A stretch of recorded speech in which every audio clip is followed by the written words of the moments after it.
Welcome to day 4 of 40 Seconds for 40 Days.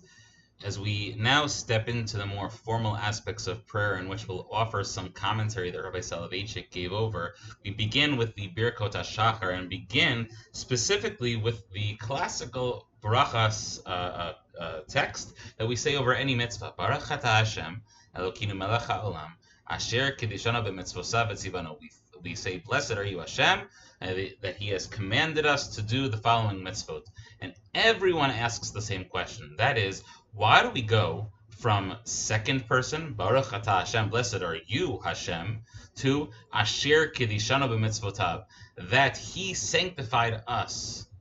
So why do we go from talking about Him directly to you and then refer to Him as Him in just a few words later?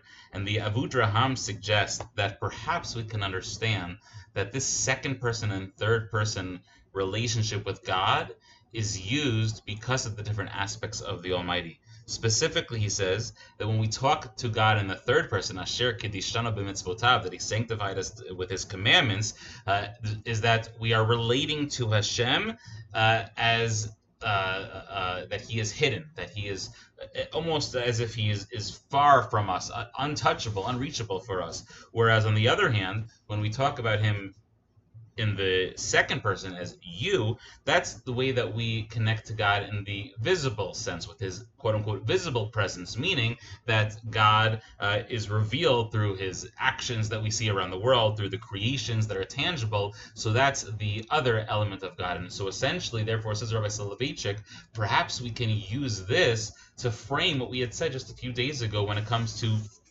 retention of prayer. And I want to read for you the text because it's so beautiful.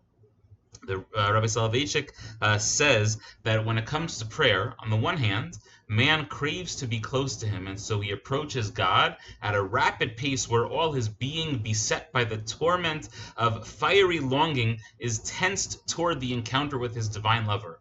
But precisely at the moment when he is so close to unification with God, he stops, indeed he retreats, for he is filled with a sense of awe so great that coming close seems inconceivable.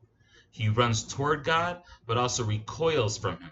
He runs toward God, for how can man distance himself from God and live? But he then retreats from God, for how can man attach himself to God and live? Man is hurled back and forth by the two colossal forces of love and awe.